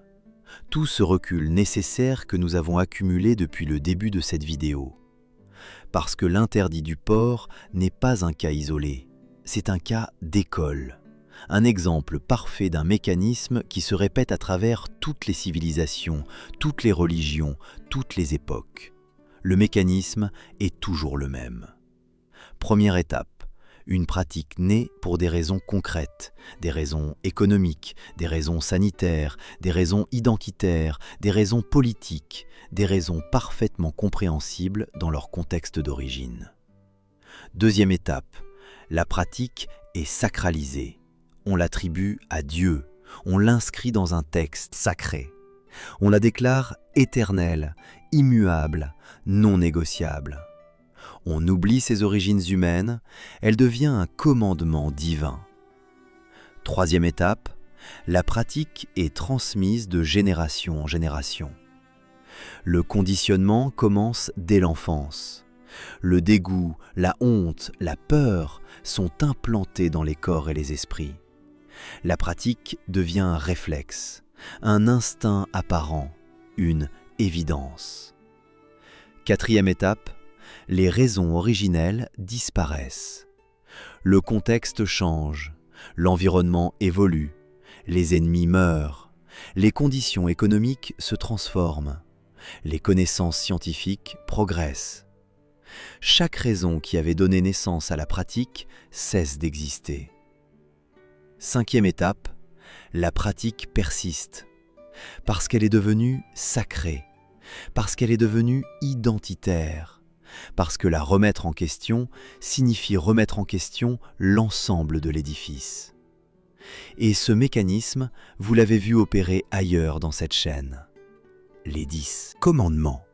J'ai montré dans une vidéo dédiée comment ils ont été empruntés à des codes de loi antérieurs, notamment au code de Hammurabi, une pratique juridique mésopotamienne sacralisée, attribuée à Dieu sur le mont Sinaï, transmise comme révélation divine. Le mécanisme exact. La circoncision. J'ai montré dans une autre vidéo comment Abraham n'a pas reçu cette pratique de Dieu, mais l'a empruntée aux Égyptiens.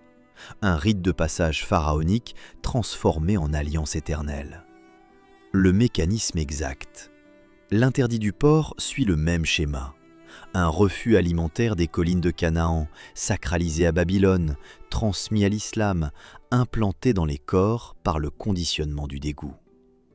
3 pratiques, 3 origines humaines documentées, 3 sacralisations, 3 transmissions, 3 persistances malgré la disparition des raisons originelles. Le pattern est identique. Et il ne se limite pas aux religions abrahamiques. Les hindous ne mangent pas de bœuf. Pourquoi ? Marvin Harris, encore lui, a montré que dans l'Inde ancienne, le bœuf était trop précieux comme animal de trait et producteur de fumier pour être consommé. Une rationalité économique. Sacralisée par l'hindouisme, transmise pendant des millénaires, devenue un tabou absolu. Aujourd'hui, en Inde, des gens sont lynchés pour avoir transporté de la viande de bœuf. La raison économique originelle a disparu depuis longtemps. La violence au nom du sacré, elle, persiste. Les Égyptiens anciens ne mangeaient pas de poisson dans certaines régions. Le poisson était associé au dieu Seth, figure du chaos.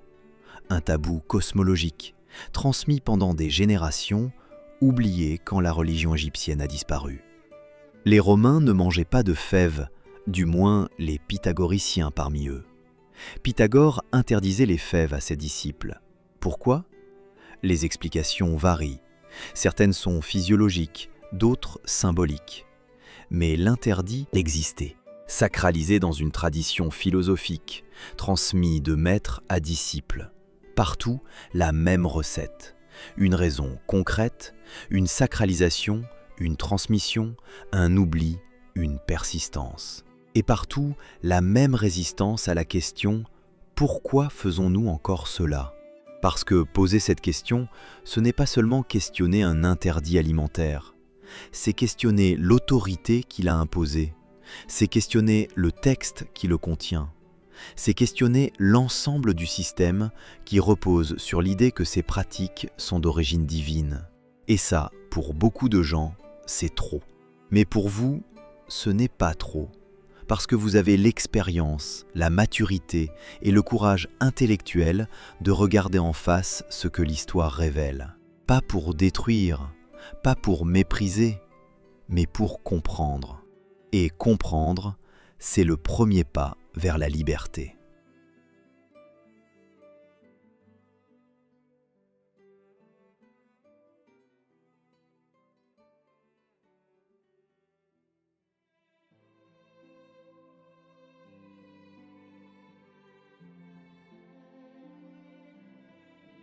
Nous revenons à Paris, en décembre 2024. 2 mois ont passé depuis la question de Yasmine. Ahmed a lu. Beaucoup. Il a découvert Mary Douglas, puis Marvin Harris, puis Finkelstein. Il a lu des articles en français, regardé des conférences en arabe, parcouru des forums où d'autres posaient les mêmes questions. Il n'a pas tout compris du premier coup. Certaines idées l'ont mis mal à l'aise, d'autres l'ont fasciné, d'autres encore l'ont bouleversé. Mais ce soir, dans la cuisine, Yasmine est revenue à la charge. Elle a 7 ans et demi maintenant, et elle pose encore des questions. « Papy, tu m'as toujours pas dit, pourquoi on mange pas de cochon ?» Ahmed s'assoit, il regarde sa petite fille, ses yeux immenses qui veulent comprendre, cette curiosité intacte que rien n'a encore éteinte. Et il prend une décision. Il ne va pas lui dire « parce que c'est écrit ». Il ne va pas répéter la phrase de son propre père. Il ne va pas transmettre la chaîne telle qu'il l'a reçue. Mais il ne va pas non plus la briser violemment. Yasmine a 7 ans. Elle n'a pas besoin d'une leçon d'anthropologie comparée. Yasmine, c'est une très longue histoire. Très très longue.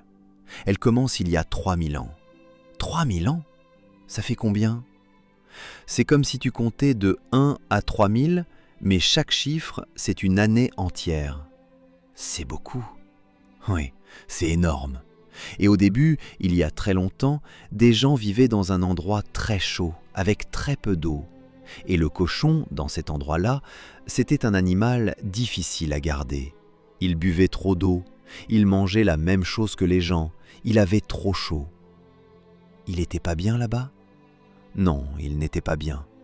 Alors les gens de cet endroit ont arrêté d'en manger. C'était plus simple, plus logique. Ok. Et puis, après très longtemps, des gens très importants dans notre religion ont dit « c'est Dieu qui a dit de ne pas en manger ». Pourquoi ils ont dit ça ? Ahmed hésite une seconde. Parce que quand tu dis que c'est Dieu qui l'a dit, tout le monde obéit. Et ces gens voulaient que leur peuple reste uni, qu'il ne se mélange pas avec les autres peuples. Et pour rester unis, ils ont créé des règles pour manger, des règles pour prier, des règles pour tout. Et ça a marché ? Ahmed sourit. Oui, ça a très bien marché, pendant 3000 ans. Yasmine réfléchit. Elle fronce les sourcils. On voit les rouages tourner. Mais alors papy, c'est pas Dieu qui a dit ? Ahmed prend le temps de choisir ses mots. Peut-être que Dieu a inspiré ces gens. Peut-être que c'est eux qui ont décidé tout seuls. Peut-être que c'est un mélange des deux. Je ne sais pas, Yasmine. Personne ne sait vraiment. Et nous, pourquoi on continue ? Parce que c'est notre tradition. C'est ce que notre famille a toujours fait. C'est ce qui nous relie à nos parents, à leurs parents, à tous ceux qui sont venus avant nous. Mais si les raisons c'est fini, pourquoi on continue quand même ? Ahmed regarde sa petite fille, 7 ans et demi, et elle vient de formuler en 10 mots la question que des philosophes, des historiens, des anthropologues ont mis des siècles à articuler. pourquoi continuer quand les raisons ont disparu? C'est une très bonne question, Yasmine. La meilleure question que tu m'aies jamais posée. Il la prend sur ses genoux. Tu sais, papy n'a pas toutes les réponses, mais je vais te dire ce que je pense. Je pense que c'est à toi de décider, quand tu seras grande, quand tu auras lu, quand tu auras compris l'histoire. Et en attendant, on continue. Parce que c'est notre famille, parce que ça nous relie, et parce que choisir de continuer en sachant pourquoi, c'est très différent de continuer sans savoir. Yasmine hoche la tête. Elle ne comprend pas tout, mais elle sent quelque chose. Elle sent que son grand-père lui a donné quelque chose de précieux. Pas une réponse. Un outil. L'outil de la question. Voilà ce que Mary Douglas a découvert. Pas la réponse définitive, pas la vérité ultime, mais quelque chose de plus précieux. Un regard, une méthode, une façon de voir ce qui se cache derrière ce qui semble évident. Elle a regardé un interdit vieux de 3000 ans et elle a vu, sous la surface du sacré, les strates de l'histoire humaine. Un marqueur identitaire, une adaptation économique, un système de classification, une stratégie de survie, un héritage transmis, un conditionnement implanté, une persistance sans raison. 7 couches, 8 en comptant l'absurdité de la persistance elle-même.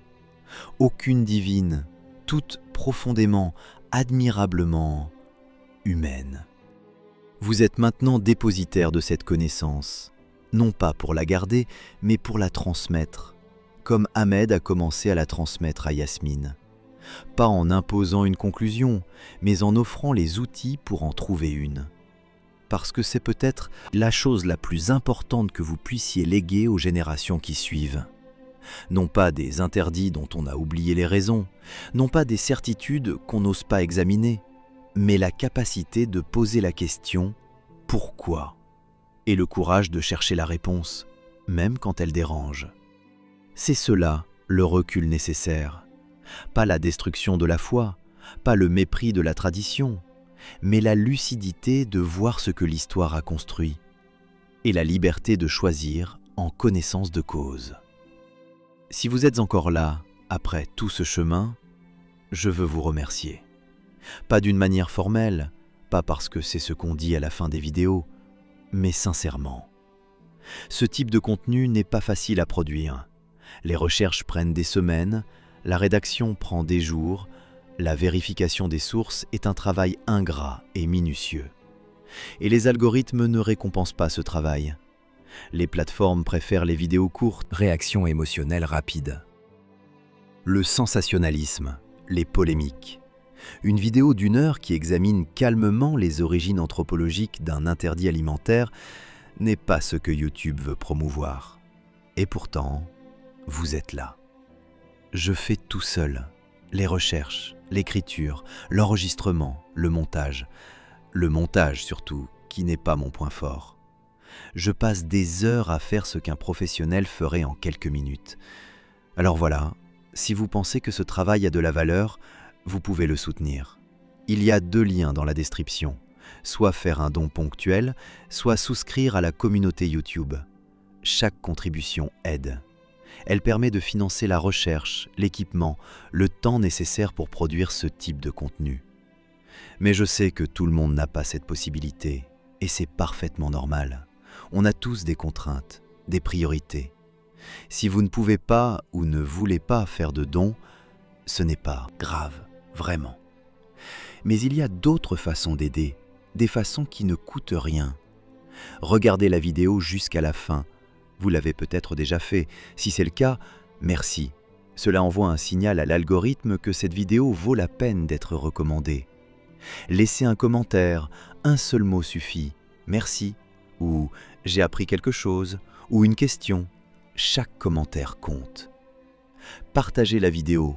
Pas à tout le monde, pas sur les réseaux sociaux si ça vous met mal à l'aise, mais à une personne, une seule personne que vous pensez que ça intéresserait. Un ami curieux, un parent qui se pose des questions, un collègue qui aime réfléchir. Et abonnez-vous si ce n'est pas encore fait, non pas par habitude, non pas par politesse, mais parce que vous faites partie d'une génération en voie de disparition. Une génération qui a encore le goût de la profondeur, de la complexité, de la nuance. Une génération qui peut tenir une réflexion pendant 1 heure sans avoir besoin de stimulation constante. Et tant que cette génération existe, il y a de l'espoir. Vos enfants, vos petits-enfants grandissent dans un monde qui récompense la vitesse, le superficiel, le simpliste. Un monde où l'attention moyenne dure 8 secondes, où on scrolle sans s'arrêter, où on consomme sans réfléchir. Mais vous pouvez leur montrer qu'il existe une autre façon, une façon plus lente, plus exigeante, plus gratifiante. En vous abonnant, vous leur dites « Cette forme de pensée existe encore, elle a de la valeur, elle mérite d'être préservée.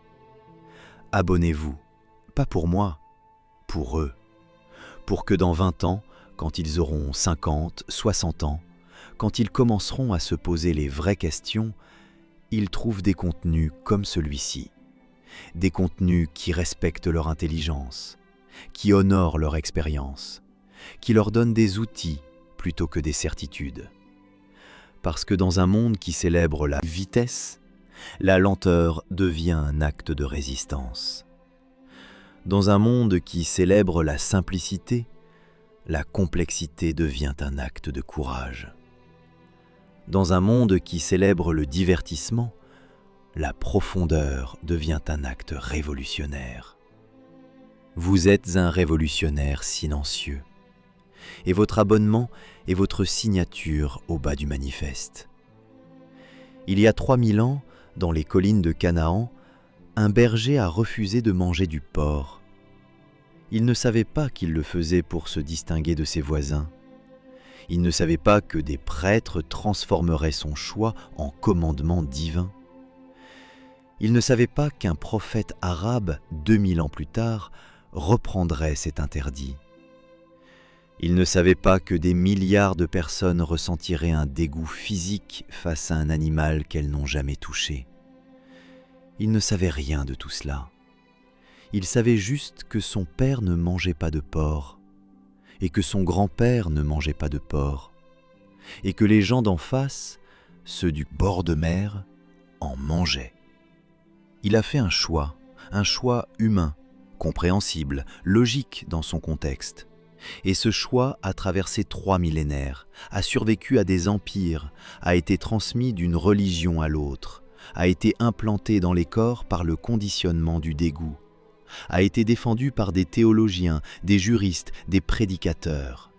Mais personne, en 3000 ans, ne s'est retourné pour regarder d'où venait la chaîne. Jusqu'à maintenant. Vous savez maintenant d'où elle vient. Vous savez pourquoi elle a été forgée, par qui, dans quelles circonstances, pour quelles raisons. Vous savez que ces raisons ont disparu, que l'environnement a changé, que les ennemis se sont éteints, que la science a progressé, que le monde n'est plus celui des prêtres de Babylone. Et vous savez que le choix vous appartient. Continuer en connaissance de cause ou choisir autrement. Les deux sont respectables, parce que les deux sont des choix libres, éclairés, conscients. Ce qui n'est pas respectable, c'est de ne pas choisir, de subir, de reproduire sans comprendre, de transmettre sans savoir. La vérité ne descend pas d'en haut, elle se construit ici-bas, par des femmes et des hommes qui osent poser les questions que d'autres préfèrent taire. Vous venez de poser ces questions, qu'allez-vous en faire ? Oxford, 2007. Mary Douglas a 86 ans. Quelques mois avant sa mort, elle donne une dernière conférence. Sa voix est plus lente qu'avant, mais sa pensée est intacte. On lui pose la question qu'on lui pose depuis 40 ans. « Professeur Douglas, pourquoi le porc est-il interdit ?» Elle sourit et elle répond pour la dernière fois. « Le porc n'est pas interdit parce qu'il est sale.